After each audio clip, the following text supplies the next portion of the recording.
ಆತ್ಮೀಯರೇ, ಇಂದಿನ ತರಗತಿಗೆ ತಮಗೆಲ್ಲರಿಗೂ ಸ್ವಾಗತ. ನಿನ್ನೆಯ ದಿವಸ ನಾವು ಡೈರೆಕ್ಟ್ ಇಂಡೈರೆಕ್ಟ್ ಸ್ಪೀಚನ್ನು ಕೆಲವೊಂದು ನಿಯಮಗಳನ್ನು ತಿಳ್ಕೊಂಡಿದ್ದೀವಿ. ನಿನ್ನೆ ಒಂದು ವಾಕ್ಯವನ್ನು ರಚನೆ ಮಾಡಿದ್ದೀವಿ. ಅದರ ಜೊತೆಗೆ ಒಂದು ವಾಕ್ಯ ಅರ್ಧಗೊಂಡಿದೆ. ಅದನ್ನು ಇಂದಿನ ದಿವಸ ಪೂರ್ಣ ಮಾಡೋದ್ರ ಜೊತೆಗೆ ಕ್ಲಾಸನ್ನು ಕಂಟಿನ್ಯೂ ಮಾಡೋಣ.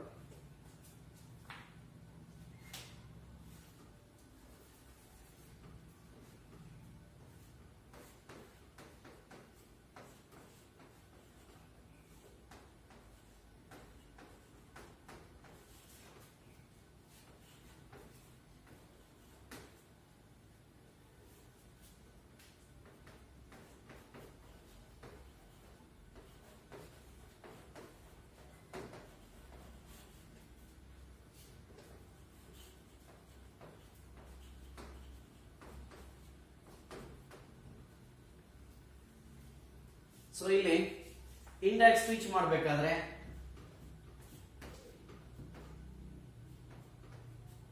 ನಾವು ಆಲ್ರೆಡಿ ತಿಳ್ಕೊಂಡಿದ್ದೀವಿ ರಿಪೋರ್ಟಿಂಗ್ ಸ್ಪೀಚ್ ಇದು ರಿಪೋರ್ಟೆಡ್ ಸ್ಪೀಚ್ ಅಂತೇಳಿ. ರಿಪೋರ್ಟಿಂಗ್ ಸ್ಪೀಚ್ ಫಾಸ್ಟ್ ಟೆನ್ಸ್ ಅಲ್ಲಿದೆ. ಸೊ ಹಾಗಾಗಿ ರಿಪೋರ್ಟೆಡ್ ಸ್ಪೀಚ್ ಅನ್ನ ನಾವು ಬದಲಾವಣೆ ಮಾಡಬೇಕಾಗುತ್ತೆ. ಇಲ್ಲಿ Raju said to change it into told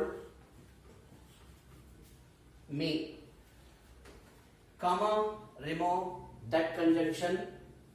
Reporting and reported are joined with the that conjunction.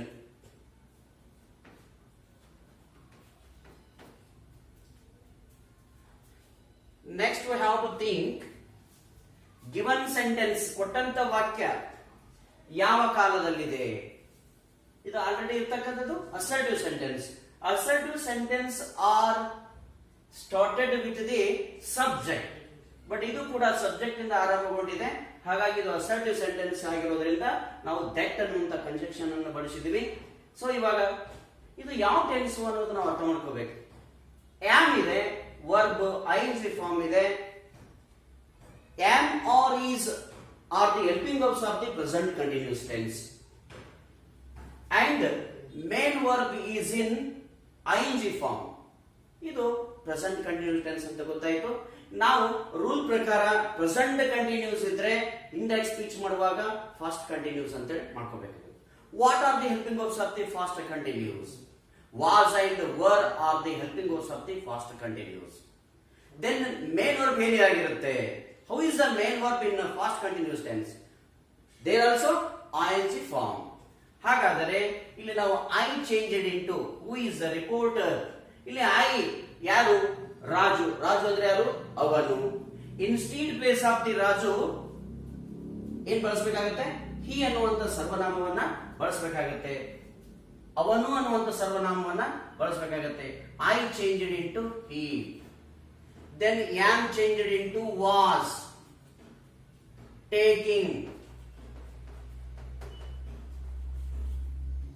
Raju told me that he was taking. Then you are changed into. ನೀವು ಒಂದಿಷ್ಟು ನೆನಪಿಡಬೇಕಾಗಿದ್ದ ಅಂಶಗಳಿವೆ. Why o you are changed into my, our, your, his, her, their. ಈ ರೀತಿ change ಆಗ್ತವೆ. ಆದರೆ ವಾಕ್ಯದ ಅರ್ಥಕ್ಕನುಸಾರವಾಗಿ ಸಂದರ್ಭಕ್ಕನುಸಾರವಾಗಿ ಇವೆಲ್ಲವುಗಳನ್ನು ಬಳಸಬೇಕಾಗುತ್ತೆ. ಮೈ ಹಾಕ್ಬೇಕು, ಅವರ್ ಹಾಕ್ಬೇಕು, ಇವರ್ ಹಾಕ್ಬೇಕು, ಹೀಸ್ ಹಾಕ್ಬೇಕು, ಅಂಡ್ ಹರ್ ಹಾಕ್ಬೇಕು, ದೇಯರ್ ಹಾಕ್ಬೇಕು ಅನ್ನುವಂಥದ್ದು ಕನ್ಫ್ಯೂಸ್ ಬೇಡ. ಬಟ್ ನಾವು ಇಲ್ಲಿ ಏನ್ ಮಾಡ್ಕೋಬೇಕು? ರಿಪೋರ್ಟರ್ ಯಾರು ಹೇಳ್ತಾ ಇದ್ದಾರೆ? ರಾಜು ಸೆಡ್ ಟು ಮೀ, ನನಗೆ. ಇವರ್ ಅಂದ್ರೆ ಯಾರು? ನಿನ್ನ ಅಂದ್ರೆ ಯಾರು? ನನ್ನ. ರಾಜು ನನಗೆ ಹೇಳಿದಾನಂತಂದ್ರೆ ಯಾರ ಪುಸ್ತಕ? ನನ್ನ ಪುಸ್ತಕ. Your change it into my book. Make it full stop at ending. Raju told me that he was taking my book. Raju ನನಗೆ ಹೇಳಿದ ಏನಂದ್ರೆ ಅವನು ನನ್ನ ಪುಸ್ತಕವನ್ನ ತೆಗೆದುಕೊಳ್ಳುತ್ತಿದ್ದನೆಂದು. ರಾಜು ನನಗೆ ಹೇಳಿದ ಏನೆಂದರೆ ಅವನು ನನ್ನ ಪುಸ್ತಕವನ್ನ ತೆಗೆದುಕೊಳ್ಳುತ್ತಿದ್ದನೆಂದು. ಒಂದು ವಿಚಾರ ಇಲ್ಲಿ, ಈ ಮೀ ಅನ್ನುವಂತ ಜಾಗದಲ್ಲಿ ಮೀ ಅಂತ ಬಂದಿದ್ದಕ್ಕೋಸ್ಕರ ನಾವು ಯುವರ್ ಚೇಂಜ್ ಇಂಟು ಮೈ ಮಾಡಿದೀವಿ. ಒಂದ್ ವೇಳೆ ರಾಜು ಸೇ ಟು ಅಸ್ ಅಂತ ಬಂದ್ರೆ, Raju say to us, Raju say to us, Raju say to us ಅಂತ ಬಂದಾಗ I am taking your book ಅಂತಿದ್ರೆ, ರಾಜು ನನಗೆ ಹೇಳಿದವಾಗ ಇಲ್ಲೇ ರಾಜು ನಮಗೆ ಹೇಳ್ದ. ಮೀ ಅನ್ನುವಂತ ಜಾಗದಲ್ಲಿ ಅಸ್ ಅಂತ ಬಂದ್ರೆ ಇಲ್ಲಿ ನಾವು ಯುವರ್ ಚೇಂಜ್ ಇಂಟು ಅವರ್ ಹಾಕೋಬೇಕಾಗತ್ತೆ. ಯುವರ್ ಚೇಂಜ್ ಇಂಟು ಅವರ್ ಹಾಕೋಬೇಕಾಗತ್ತೆ. ಒಂದ್ ವೇಳೆ ರಾಜು ಸೇ ಟು ಯು ಅಂತ ಹೇಳಿದ್ರೆ, ರಾಜು ನಿನಗೆ ಹೇಳಿದ ಅಂತ ಹೇಳಿದ್ರೆ ಅವಾಗ ಇಲ್ಲಿ ಯುವರ್ ಚೇಂಜ್ ಇಂಟು ಇವರೇ ಇರುತ್ತೆ. Raju say to her, Raju say to him ಅಂತಿದ್ರೆ, ಸಾರಿ ಇದು ಹಿಮ್ ಆಗ್ಬೇಕು. ಇಲ್ಲ ಇಲ್ಲ, ಓಕೆ ಓಕೆ, ಏನಾಗಿದೆ? ರಾಜು ಸೇ ಟು ಹಿಮ್ ಅಂತಿದ್ರೆ, ರಾಜು ಸೇ ಟು ಹಿಮ್ ಅಂತಿದ್ರೆ ಸೊ ಅವಾಗ ಏನಾಗಬೇಕಾಗುತ್ತೆ? ಹೀಸ್ ಹಾಕೋಬೇಕಾಗುತ್ತೆ. Your change into his. Raju say to her ಅಂತಿದ್ರೆ ಅವಾಗ ಯುವರ್ ಚೇಂಜ್ ಇಂಟು ಹರ್ ಹಾಕೋಬೇಕಾಗುತ್ತೆ. ಇಲ್ಲಿ ರಾಜು ಸೇ ಟು ದೆಮ್ ಅಂತಿದ್ರೆ, ರಾಜು ಸೇ ಟು ದೆಮ್ ಅಂತಿದ್ರೆ ಸೊ ಆ ಸಂದರ್ಭದಲ್ಲಿ ಯುವರ್ ಚೇಂಜ್ ಇಂಟು ದೇಯರ್ ಹಾಕೋಬೇಕಾಗತ್ತೆ. Raju say to Ravi and Soma ಅಂತಿತ್ತು. Raju say to Ravi and Soma. So ಅವಾಗ ಇಲ್ಲಿ ನಾವು me, us, him, her, them ಅಂತ ನೋಡ್ಕೊಂಡಿದ್ವಿ. ಅದಕ್ಕನುಸಾರವಾಗಿ my, our, your, his, her, their ಅಂತ ಬಳಸಿದ್ವಿ. ಇಲ್ಲೇ ಇಬ್ಬರು ವ್ಯಕ್ತಿಗಳು ಬಂದಿದ್ರೆ Raju say to Soma and Ravi ಅಂತಿದ್ದಾಗ ಆ ಸಂದರ್ಭದಲ್ಲಿ ಯುವರ್ ಚೇಂಜ್ ಇಂಟು ದೇಯರ್ ಆಗುತ್ತೆ. ಸೊ ದೇಯರ್ ಇಲ್ಲಿನೂ ದೆಮ್ ಇದ್ದಾಗ ದೇಯರ್ ಆಗ್ತದೆ. ಬಟ್ ಇಬ್ರು ಪರ್ಸನ್, ಬಹುವಚನದ ಇಬ್ರು ವ್ಯಕ್ತಿಗಳು ಇದ್ರೆ ಇಬ್ಬರಿಗೆ ಹೇಳಿದ್ರೆ ಸೊ ಅಂತ ಸಂದರ್ಭದಲ್ಲಿ ಕೂಡ ನಾವೇನ್ ಬಳಸಬೇಕಾಗುತ್ತೆ? ದೇಯರ್ ಆಗ್ಬೇಕಾಗುತ್ತೆ. So another example.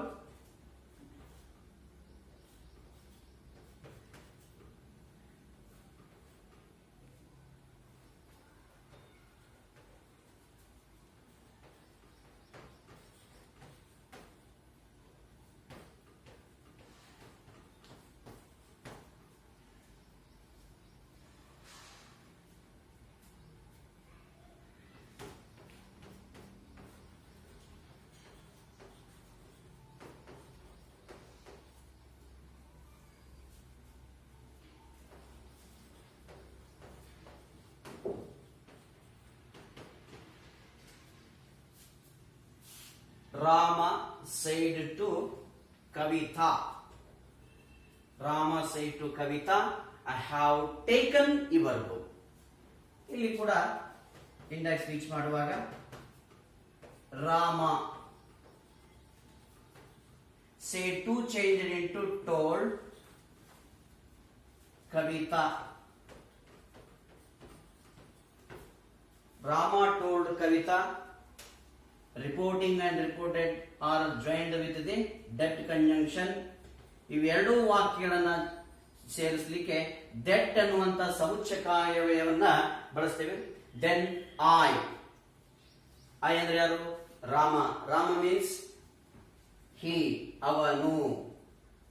ಸೊ ಒಂದು ತಿಳ್ಕೋಬೇಕು, ಇಲ್ಲಿ ವ್ಯಕ್ತಿ ಹುಡುಗ ಆಗಿದ್ನಂದ್ರೆ ಹಿ ಬರಿಬೇಕಾಗತ್ತೆ, ಹುಡುಗಿ ಆಗಿದ್ರೆ ಶಿ ಬರಿಬೇಕಾಗುತ್ತೆ. ಸೊ ಇಲ್ಲಿ ಹುಡುಗ ಇರುವುದರಿಂದ ಹಿ ಬರೆದಿದ್ವಿ. ಇದು ಯಾವ ಟೆನ್ಸು? ಹ್ಯಾವ್ ಇದೆ, ವರ್ಬ್ V3 ಇದೆ. V3 ಅಂದ್ರೆ ಏನು?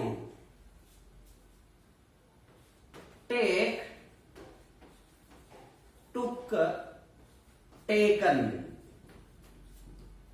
V1, V2, V3. Verb present, verb past participle ಅಂತ ಹೇಳ್ತೀವಿ. ವರ್ತಮಾನ ಕಾಲ, ಭೂತಕಾಲ, ಭೂತಕೃದ್ವಾಚಕ. ಇಲ್ಲಿ I have taken your book. This is a present perfect tense. What are the helping verbs of the present perfect tense? Have and has are helping verbs of the present perfect tense. Who is the main verb there? Main verb is in third form. V3 ಇರುತ್ತೆ. ಹಾಗಾಗಿ ಇಲ್ಲಿ V3 ಇದೆ. ಇದನ್ನ ನಾವು ತಿಳ್ಕೋಬೇಕಾಗಿದ್ದು ನಾವು tenses ಕಲ್ತಿದ್ರೆ ಮಾತ್ರ ಇದು ನಮ್ಗೆ ಗೊತ್ತಿರುತ್ತೆ. ಇದು present perfect tense, verb V3 ಇದೆ. ಹಾಗಾಗಿ ಇದನ್ನ ನಾವು ಪ್ರೆಸೆಂಟ್ ಪರ್ಫೆಕ್ಟ್ ಟೆನ್ಸ್ ಅಂತ ಕರಿತೀವಿ ಅಂತ ಗೊತ್ತಾಗುತ್ತೆ. ಸೊ ಹಾಗಾಗಿ ನಾವು ರೂಲ್ಸ್ ಪ್ರಕಾರ ಪ್ರೆಸೆಂಟ್ ಪರ್ಫೆಕ್ಟ್ ಟೆನ್ಸ್ ಇದ್ರೆ ಫಾಸ್ಟ್ ಪರ್ಫೆಕ್ಟ್ ಟೆನ್ಸ್ ಮಾಡಬೇಕಾಗುತ್ತೆ. ಫಾಸ್ಟ್ ಪರ್ಫೆಕ್ಟ್ ಟೆನ್ಸ್ ಅಲ್ಲಿ what are the helping verbs of the past perfect tense? Had, only had is the helping verb of the past perfect tense. How is the main verb there? ಅಲ್ಲಿ ಕೂಡ ಮುಖ್ಯ ಕ್ರಿಯಾಪದ ಹೇಗಿರುತ್ತೆ? ಅಲ್ಲಿ ಕೂಡ ಮುಖ್ಯ ಕ್ರಿಯಾಪದ V3 ಆಗಿರುತ್ತೆ. ಸೊ ಹಾಗಾಗಿ ನಾವು ಇಲ್ಲಿ ಏನ್ ಬರೀಬೇಕಾಗುತ್ತೆ? ಅಲ್ಲಿ ನೋಡ್ಕೋಬೇಕು. Only one helping verb. I had, we had, you had, he had, she had, it had, they had. He have changed into had. Taken, taken V3. ಇಲ್ಲಿ ಏನಾಗುತ್ತೆ? V3 ನಲ್ಲಿ ಪ್ರೆಸೆಂಟ್ ಪರ್ಫೆಕ್ಟ್ ಅಲ್ಲಿ V3, ಫಾಸ್ಟ್ ಪರ್ಫೆಕ್ಟ್ ಅಲ್ಲಿ V3. Taken. Your changed into. So ನಿಮ್ಗೆ already ಹೇಳಿದೆ ನಾನು. ಇವರ್ ಇದ್ದಾಗ ಇಲ್ಲಿ ಯಾರು ಹೇಳ್ತಾ ಇದ್ದಾರೆ? ಕವಿತಾ ಅಂದ್ರೆ ಏನ್ ಬರೀಬೇಕಾಗತ್ತೆ? Her, her book. ಪೂರ್ಣವಿರಾಮ. Rama told Kavita that he had taken her book. Rama ಕವಿತಾಳಿಗೆ ಹೇಳಿದ ಏನೆಂದರೆ ಅವನು ಅವಳ ಪುಸ್ತಕವನ್ನು ತೆಗೆದುಕೊಂಡಿದ್ದನೆಂದು. ಸೊ ಅದೇ ರೀತಿಯಾಗಿ ಇನ್ನೊಂದು example.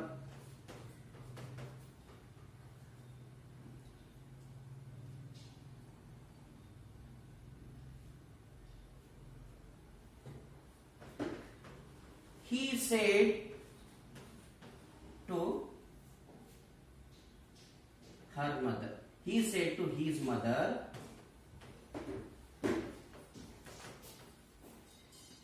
He said to his mother, comma. ನಿಮಗೆ ಇದು ಪ್ರೆಸೆಂಟ್ ಪರ್ಫೆಕ್ಟ್ ಟೆನ್ಸ್ ಅಂತ ಅನಿಸ್ತದೆ. ಸೊ ಪ್ರೆಸೆಂಟ್ ಪರ್ಫೆಕ್ಟ್ ಆದ್ಮೇಲೆ ಫಾಸ್ಟ್ ಪರ್ಫೆಕ್ಟ್ ಕಂಟಿನ್ಯೂಸ್ ಟೆನ್ಸ್ ಅಂತ. ಇದಾವುದು present perfect continuous tense example ತಗೊಳ್ಳೋದು.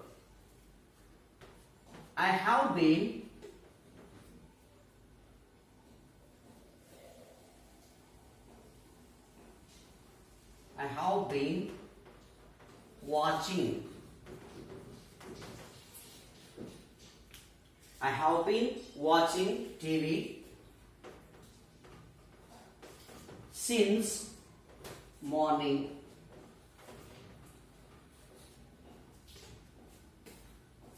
In my room.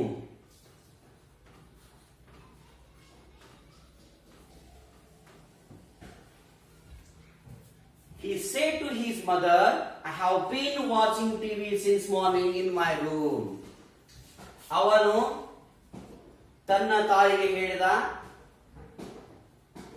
ನಾನು ಬೆಳಗಿನಿಂದ ಹಿಡಿದು ನನ್ನ ರೂಮಿನಲ್ಲಿ ಟಿವಿ ನೋಡುತ್ತಿದ್ದೇನೆ, ಟಿವಿ ವೀಕ್ಷಿಸುತ್ತಿದ್ದೇನೆ ಅಂತ ಹೇಳಿದೆ. ಸೊ ಇದು ನಾವು ಇಂಡೈರೆಕ್ಟ್ ಸ್ಪೀಚ್ ಮಾಡಬೇಕಾದ್ರೆ he said to change it into told his mother. He told his mother, comma remove that I changed it into yaru he. So have been, this is present perfect continuous tense. So present perfect continuous becomes to past perfect continuous. Have been changed into had been. So past perfect continuous tense ನಲ್ಲಿ had been only one helping verb ಇರುತ್ತೆ. So ಹಾಗಾಗಿ have been change into had been ಆಗುತ್ತೆ. So ಈ afterwards ಕೂಡ had been, I had been, we had been, you had been, he had been, she had been, it had been, they had been. So ಹಾಗಾಗಿ ಇದೇನ್ ಬರುತ್ತೆ, he had been. Watching, how is the main verb there? Present perfect continuous ನಲ್ಲಿ ING, past perfect continuous ನಲ್ಲಿ ಕೂಡ verb ING ಇರುತ್ತೆ. Watching, watching TV since morning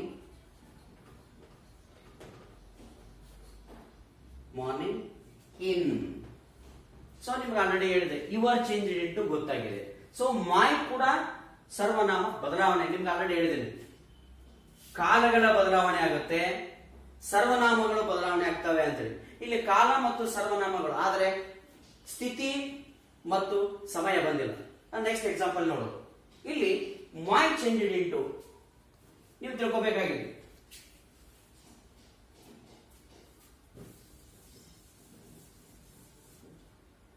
my changed into his or her. ಯಾವ್ದು ಬರೀಬೇಕು ಎರಡರಲ್ಲಿ? ಮೈ ಇದ್ದಾಗ ನಾವೇನ್ ವಿಚಾರ ಮಾಡಬೇಕು? ರಿಪೋರ್ಟರ್ ಯಾರು? ಹಿ ಅಂತಿದ್ರೆ ಹೀಸ್ ಆಗುತ್ತೆ, ಶಿ ಇದ್ರೆ ಹರ್ ಆಗುತ್ತೆ. ಒಂದ್ ವೇಳೆಗೆ ಪ್ರಮೋದ್ ಅಂತಿದ್ರೆ ಏನಾಗುತ್ತೆ? ಹೀಸ್ ಆಗುತ್ತೆ. ಭಾವನಿ ಅಂತಿದ್ರೆ ಏನಾಗುತ್ತೆ? ಹರ್ ಆಗುತ್ತೆ. ಸೊ ಇಲ್ಲಿ ಮಾಯ್ ಅಂತಿದ್ದಾಗ ನೀವು ರಿಪೋರ್ಟರ್ ಯಾರಿದ್ದಾರೆ? ಲೇಡಿ ಆರ್ ಜೇನ್. ಹುಡುಗ ಇದ್ದಾನೋ ಹುಡುಗಿ ಇದ್ದಾರೋ? ಹುಡುಗ ಇದ್ರೆ ಹೀಸ್, ಹುಡುಗಿ ಇದ್ರೆ ಹರ್. ಸೊ ಹಾಗಾಗಿ ಏನ್ ಬರೀಬೇಕಾಯ್ತು? ಹುಡುಗ ಇದಕ್ಕೋಸ್ಕರ ಏನ್ ಬರೀತೀರಾ? He's.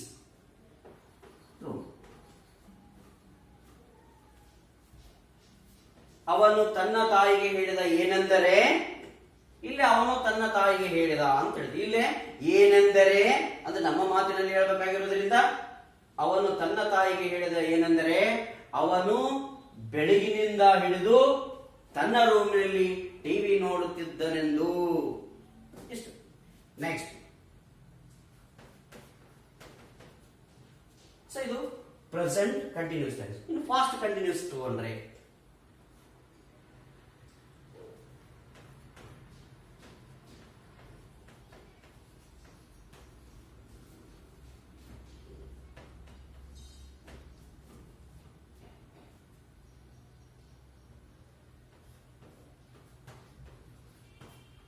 she said to them,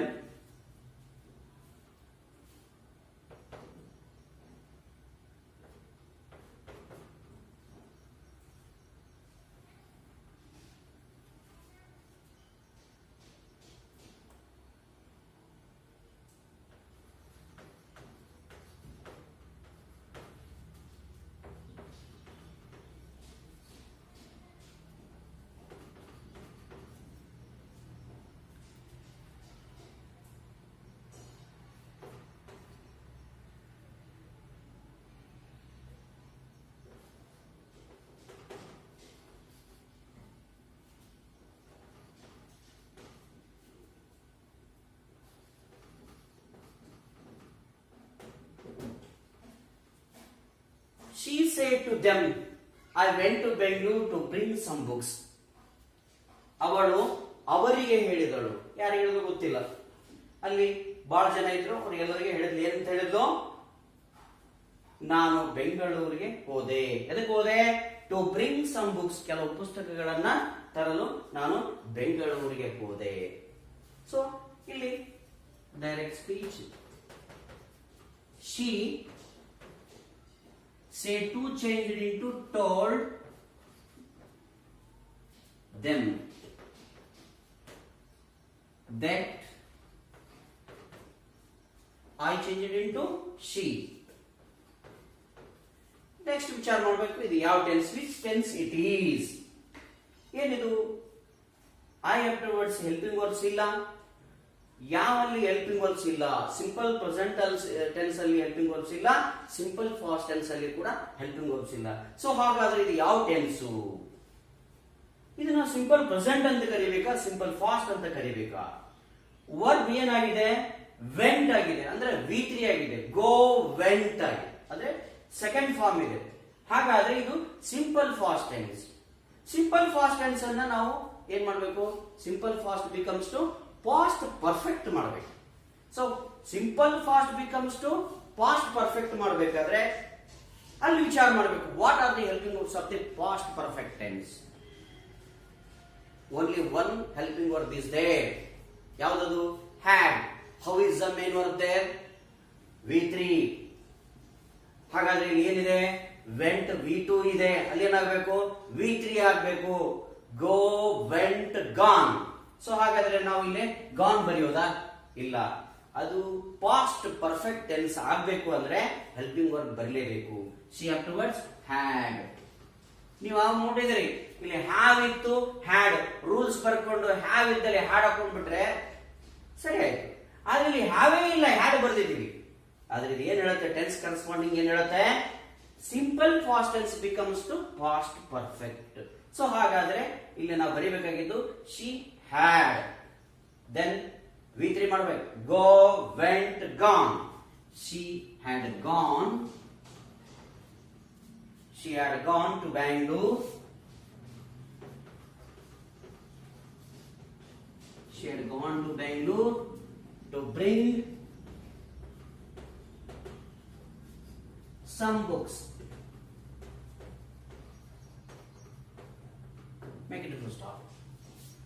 ಅವಳು ಅವರಿಗೆ ಹೇಳಿದಳು ಏನೆಂದರೆ, ಅವಳು ಕೆಲವು ಪುಸ್ತಕಗಳನ್ನ ಕೊಂಡುಕೊಳ್ಳಲು ಅಥವಾ ತರಲು ಬೆಂಗಳೂರಿಗೆ ಹೋಗಿದ್ದಳೆಂದು.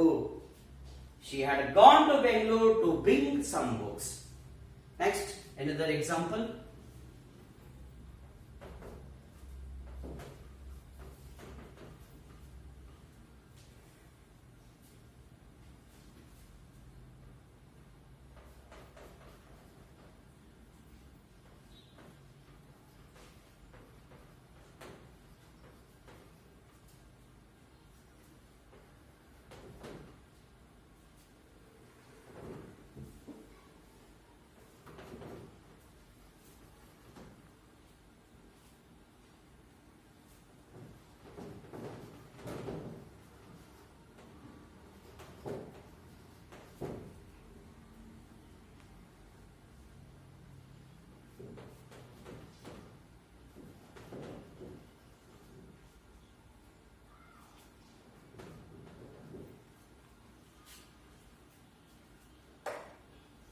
Problems ಬೇಡ, some questions.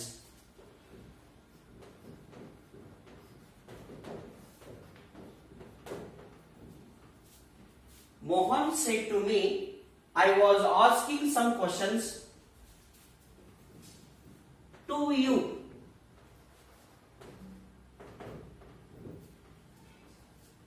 Mohan said to me, I was asking some questions to you. Mohan ಯಾರಿಗೆ? ನನಗೆ ಹೇಳಿದ.